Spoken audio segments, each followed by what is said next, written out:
what is the whole relationship been with him like, and now seeing him grow through his time here at ASU? Yeah, I mean, he's really grown up here, little guy when we first started, and just big supporter, obviously, always around practice, games, very invested, and now it's come full circle. He's really been a great teammate. Really, it's fun to have the exchanges we're able to have in practice, where I could pull him aside and say something to him about something bad that might have just happened, or something good, and to be able to share those moments with him the last couple of years have been it's been just so rewarding for me, and so proud of him and the man that he's become, and so it's going to be definitely it's going to be very, very emotional to see Bobby walk through out to half court. That's going to be a tough moment. What do you think you've learned the most as a father or coach working with your son in this way? Just that, it's a partnership, man. He's really, he and I are so close, and we built such a strong connection, and I just can't be any prouder of someone that is a good student, that works as hard as he's worked, and he's just a tremendous example, for our program, and I'm just proud of our relationship, really, that we have the type of friendship that I think is so special to me. Not that it's easy, but to piggyback off that, do you have, the line between like dad and coach at the beginning, was that a little challenging for you? And him too? Look, I mean, he'll have some bad body language moments, and sometimes it's not easy to navigate if I say something. But I just try and allow him to have his moment of displeasure if I say something to him in a critical way from a basketball standpoint, and then we just keep it moving. He hasn't had a lot of meaningful minutes, but the other night when you put him in when the first team was struggling, how nice was it for you to see him go in a game in a situation like that with the rest of the other guys and really put in some good minutes?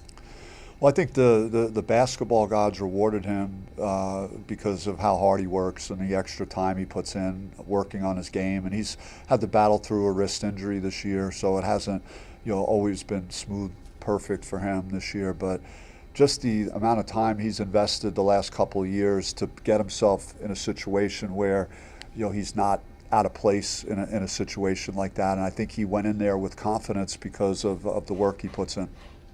Does the word revenge get used in practice this week, or how do you guys address? I don't know how anybody responds to going through something like that. I know how I would feel. I've been through it. I've lost like that as a player. So I certainly would take it personal, but it's just it's hard to know. So many things happen now. One thing's done, you move on to something else. Is it really in your body to just feel that pain and to try and make a different result this time? I don't know where everyone stands in that area. Looking forward to finding out.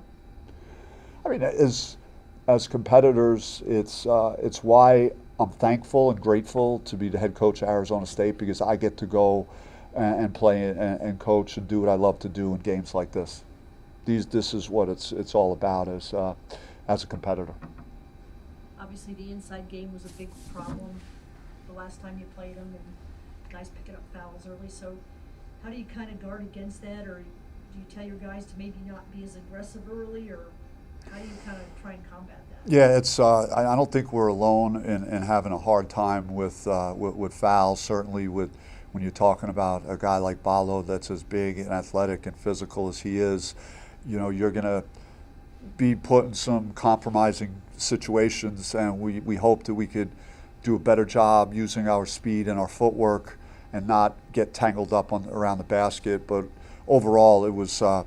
We didn't do a good job in the first half of understanding game situations, and we turned the ball over early in possessions a couple of times, took a couple of tough contested shots, and before you knew it, it was a double-figure game. So when you're playing a team that's this good, you can't afford to shoot yourself in the foot.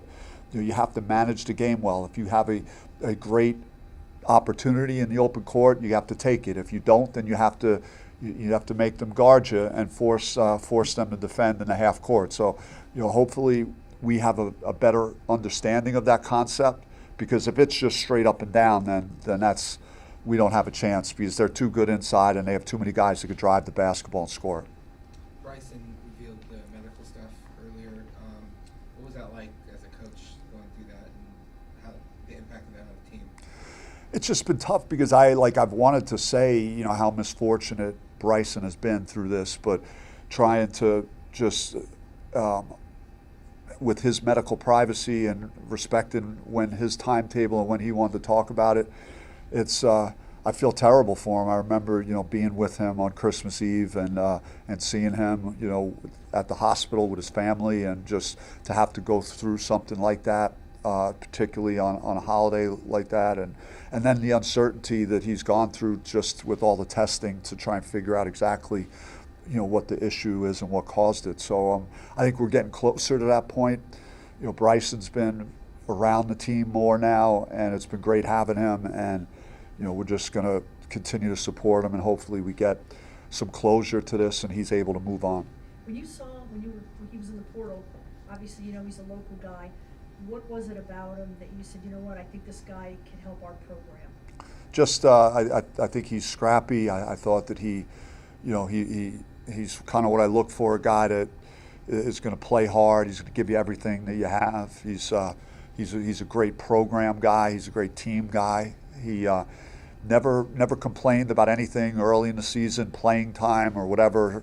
He's a guy that shows up every day and works. And we talked with people that were close to him, and that's everything that I was told about his character. And I think he's got tremendous character. And then you're always trying to find guys that could put the ball in the basket. And when he did have some opportunities this year, he was able to do that. Coach, when you talk about matchups for this game too, I know last time their bench scoring was big, and you're talking about if they're just going up and down the court, it's one thing, but obviously without giving away the game plan, is that one of your bigger adjustments this game, is just limiting their bench points? Yeah, I mean, you don't want to have guys that are playing considerably better than what their averages are, especially a team like that. You want to try and you're gonna give some things up, unfortunately, to guys like Ballo and Caleb Love, and you got to try and contain some of the guys that maybe over the course of the whole season have not had those type of stats. And we had, Bradley was one of those players in the first game and he's a really good player. He was a McDonald's All-American. So it's, for a guy like that to be coming off the bench, that just shows you, what an impressive group of players that Arizona has put together.